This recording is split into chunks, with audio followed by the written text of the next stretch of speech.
I've been coming to this island since 1962. Been coming to the foundation since 1965. This is a house, it's going to be on the tour that you can see on Wednesday. And we're going to see how it relates, and some other things relate to my influences. This house, Steve, I don't know if Steve had this exact house, but this is the Villa Savoie. It's one of the classic Bauhaus houses. This is the only old picture I'm going to show you today. So this house has several design elements. The form follows function. The function of the house drove what the house was going to look like. Some key elements that we talk about in this is pilote, here we call them pilings. The ribbon window that you can see striping across the house was a key design element that you see in some of the houses that Mike and Steve showed. And you can see up on top, there's an open area that's actually enclosed by the house. So these are some key elements in the architecture that were symbols of the Bauhaus movement. I'm actually not going to talk, next slide, not going to talk about the Bauhaus movement. The Bauhaus movement was in the 30s. I'm going to talk about some houses about people that were born in the 30s. Some houses that were in the neighborhood where I grew up. In 1954, just 10 years after, less than 10 years after World War II, an architect named Ed Bernstein, with the backing of his father.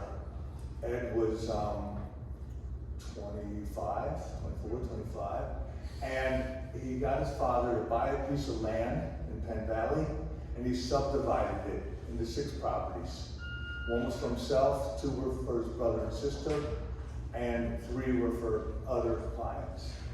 There was a stipulation that every house had to be modern. No traditional house could be built on this. Ed designed 3 were designed by other people. Keep the next slide. The 4 houses I'm going to talk about were the 4 lower ones that I was very familiar with. The first one is the simplest. It's a rectangle. It was not done on a big budget. The picture on the right is the original condition of the house. This picture is taken in around 1967. The house was built in 59. The one on the left is how it looks today, actually about a week ago. The current owners of the house painted it white. There's a lot of white modern architecture, but it really erased so much of what this house is about. The original house has reclaimed brick corners on all 4 corners to anchor the house. Go back one more. The vertical elements, structural elements, and horizontal elements are an untreated wood. They didn't need to be stained. They didn't need to be maintained. They would take care of themselves. The windows, we see ribbon windows right out of the Bauhaus from the Villa Savoie. We see stucco infill and the 2-story living room. So the function that's happening on the inside is expressed on the outside. Next. And all 4 of these houses, one thing you're going to see is there's no ceremony. These houses were machines for living, which is another axiom from modern architecture.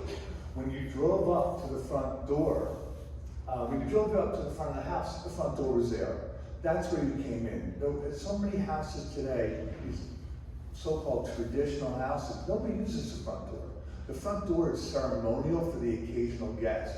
These houses, the front door was where you came in and out every single day because they related directly to the car. This neighborhood isn't a walking neighborhood, it's a driving neighborhood, and they knew people were going to come and go by car. This is a picture today in the back of the 2-story living room. You can see how the space inside is reflected on the outside. You can imagine how much better these would have been if the brick was left as a different color. The materiality would have expressed the function of the house. Next slide. A house that we did in Barnegat Light, is Van Zandt House. It's on the ocean. So here we have, again, a simple rectangle. It's a very long house. When we were designing, we said, oh my God, this house is so long. How are we going to make it seem shorter? And we said, no, let's just make it seem longer.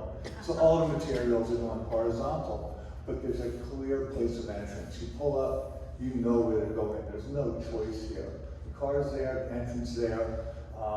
You know how to use the house. Next slide. Next house, back to Penn Valley, is the Schnitzer house. I don't know the architect on this one, but you see the same theme. All these houses were designed and occupied in the late 50s and the early 60s. So here you see brick, solid elements anchoring the house. You see the entry, you drive up, there's a carport, and there's a storage area, carport, and the home, which is 1-story, 2-story living room, and then 2 stories with the basement and bedrooms above, all housed under one roof, which pulls it all together. So we have several elements, basically in a rectangle, that are pulled together by one roof. And over here, you see another theme that we're going to see over and over again. The windows are collected in a single place. The structural element creates a void to hold up the roof that won't crush the glass. And then we have panels that express the lightness of the space between the windows and below the structural member above. And here we have dark wood elements that cantilever over the solid masonry wall. So the back of the house. In the back, again, form follows function, you can see where the 2-story living room is. It's expressed from inside to outside. The solid masonry elements, the cantilever and wood elements, and the panels tying together the glass and the light areas of the house. Here behind these 2 young kids is an outdoor room, same way we saw in Villa Savoie. The architecture, it's not just an object sitting in place, it's an object creating place. Next slide. In High Bar Harbor, we did Saltstein House. Every time I see Susan Saltstein, she tells me it's the best house I ever did. She's still there, she loves it. Here, you can see we had 4 distinct elements that are all tied together under one sloping roof. The same way the Schnitzer house did, we did it here. These all step. It wasn't fantasy, it wasn't folly. These step to give maximum outdoor space and to give long views down the lagoon of the bay instead of looking straight across the lagoon at other houses. Next slide. Next slide is the Sachs house. So the Sachs house, one driveway connects Schnitzer house and the Sachs house. You come up the hill out of the valley to the Sachs house. You park right next to the front door. Here's the original door of the house.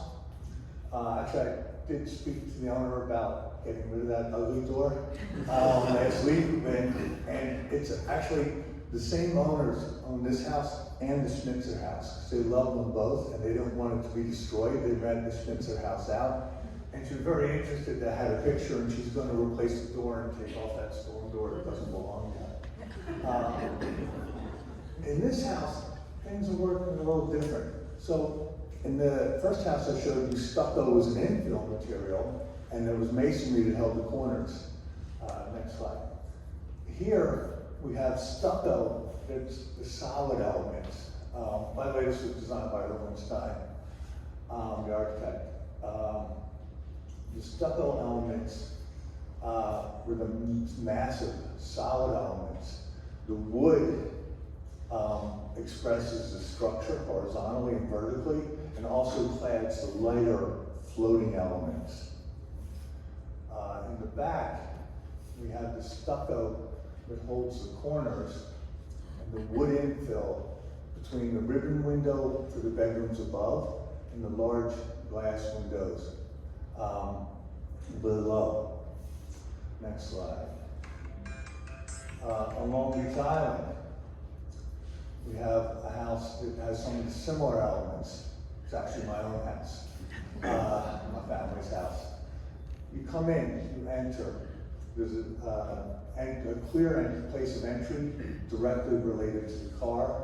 The landscape elements grown greatly and now hide the entry, so it's not very obvious to the street. And in the back, as in the Sachs house, you have the pushing and pulling of elements. Here, you also have pushing and pulling. Again, they're not random, they're not contrived. The screen porch pulls out because that's where the greatest view is. And it's not the short view, it's a long view down the bay.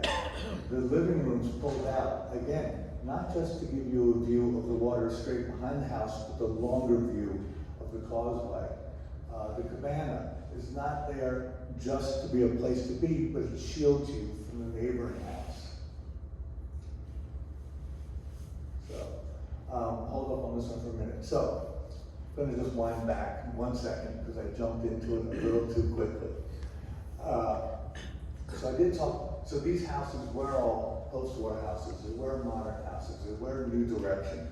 All the architects, except I don't know who did Schnitzer's, but the architects all studied at Penn in the 50s. They were all inspired by Corbusier, by Mies van der Rohe. These are who they studied. The Bauhaus is what they studied, and they were repeating it and using what they learned. They weren't imitating it, but they were inspired by it. The same way, growing up in this neighborhood, I was inspired by these houses, and you can see the lineage. Here you see it even more directly. So this next house is really interesting. This was Ed Bernstein's house. The other three houses, there's a filter. The filter was the client. So a client, as we all know, tells you what they want. So you have your vision, and you take their vision, you put them together, and you filter it. In Ed's house, there was no filter. Ed got to do whatever he wanted. He was the architect, he was the client, he was going to live in it with his family. So you see, this house is even a more extreme version than the others. You come to the entry, and just like the others, you drive up, you park right next to the front door. You recognize the car is going to be how you're going to arrive, you're going to be greeted by the house. The space on the left is a living room, which opens to an outdoor room. Behind that wall is a courtyard of his own house, just like the courtyards Mike was showing us. It's an open space, but it's not fully open. It's enclosed, so it extends the living room out. The stairs here, we've got the stairs coming into the front entry. The front entry was a very pure glass cube. Views in and out, still a solid door, so when you come back to the house, you're not fully exposed. You can't really see it. I could see it here. There's a little door there, and the door opens, and there's a space. The house was built in the 1960s. Anybody know what that door was for? So you got it, milk delivery. There's another door on the inside. You open it up, and you take the milk, so you don't have to go outside. So that was something very common. Put it back up one more. Stay there for a second. It was very interesting. You can see how he had a covered area for the carport, but then there was a void. Ed was constantly going back and forth, solid and void, light and shadow. Even the solid wall, the band above, and the void was aligned with the band. That goes into the living room. Then there's a little element right over the door. It's to get out of the rain, but it's like a doormat above your head, saying this is the door, this is the place of entry. Okay, next slide. Here you can see the house, there's a valley, and the houses are modulated up and down in this valley. Bernstein chose a nice spot for himself. He's at the top of the valley, top of the hill. It's really perched above the hill. It's a beautiful horizontal element contrasting to the vertical of the trees. In the back of the house, we have a similar element that we've seen in the other houses. The grouped windows, structural elements. Here there's a structural element between the windows but then we see the windows themselves are voids. So they can be very light and very open. Something we were talking about when we got together, guys, here's some jalousie windows. Something that was used, what Ullman used in the Latin houses in the harbor. They were used a lot for natural ventilation. When this house was built, not used much today because they're not very environmentally sound as far as keeping cold and heat out for air-conditioned houses. Next slide. This is a little hard to understand, but most of the spaces in this house were rectangular. But right here is a study, and there's a diagonal wall in the study, and here's the inside of the study. So that diagonal wall was meant to almost be invisible, and it broke the study up from what this outdoor room is. So it's not really just the study, it's not a study in an outdoor room, they're both one room with the glass wall separating the two. Okay, next slide. Here's another house that we did in Lovelady. Like in Bernstein House, there's a push and pull from the inside to outside. There's a screen porch, it's a little hard to see up here, and that's transitioned through this door. So it's an exterior pocket door that disappears into the wall. So you have outdoor space, it's really just an indoor space that happens to be screened in rather than fully walled. Next slide. And here we have the stair. We love designing stairs. Stairs are such an opportunity for a design element. Mike in the Tugendhat house showed that stair that was so beautiful and so elegantly detailed.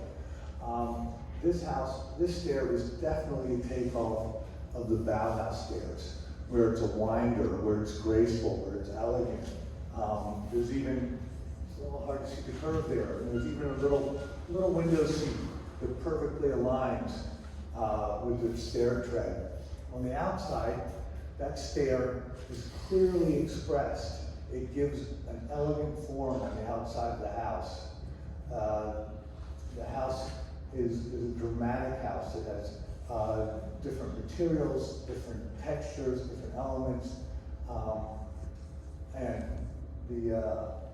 that's the outdoor shower for the master bath. You can see our take on the ribbon windows, not as pure as they did in the Bauhaus, but still the thread is there. Next slide. So these houses, there were 4 down in the valley. Ed Bernstein's was here. His brothers and sisters were up over here.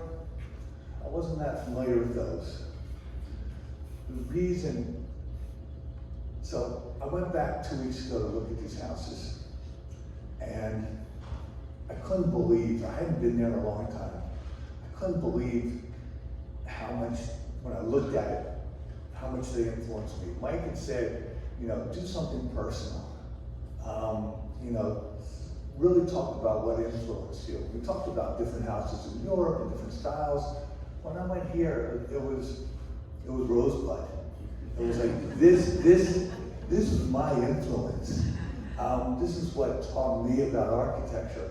And so much is here is expressed. I remember talking about it in architecture school, and I know I talk about it now. Next slide. So the architect of that White House is my mom. It's my mother, Tamara Sturman-Gordon, architect, archaeologist, and attorney. She actually had 4 degrees, 2 in law, and that's me. We moved into this house when I was a month old. These other neighboring houses, we didn't really think of them as special. We just thought, these are the way houses are going to be. When I was little, I thought, in the future, all houses are going to be modern. Why would anybody go backwards? It hasn't quite worked out that way as a whole, but it worked out that way for me, because I still design modern houses. So, next slide. So the people in these pictures weren't just random people. That's me in the back, That's my brother Brian, who's sitting right there. And that's my brother Bill in the middle. These are the Saxes. These are the kids we played with, we went to school with. There's John, Jennifer, and Rob. Rob and I were the exact same age. We were in Cub Scouts and Boy Scouts together. His mother, Marcy, used to drive us in carpools. That's my sister. She's holding hands with David Schnitzer right outside of his house. And there's our house in the background.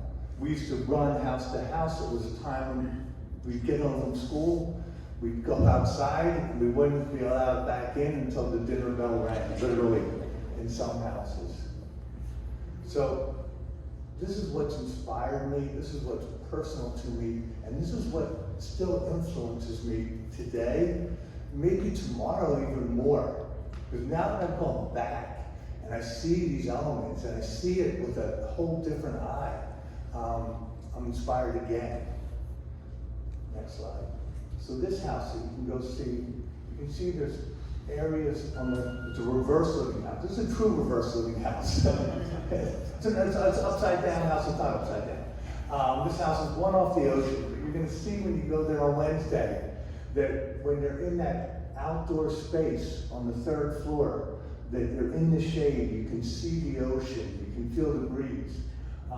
When you see there's a captured space on the second floor off of 2 ensuite bedrooms for the adult children. There's shade space both under here by the pool and a whole lounge over there. And I don't have, my windows don't go up and down. I didn't have the courage or the budget to do that, but what you'll see when you get there, that top floor, the windows do push into the wall. There's 2 sets of windows. It's really the star of the house. The window panels weigh 450 pounds a piece. They're on basically a railroad track. They're easy to push into the wall. They totally disappear in open space. So I'm honored to be presenting with these guys. I'm honored to be presenting at the Art Foundation where I've been almost my whole life. And I want to thank you very much.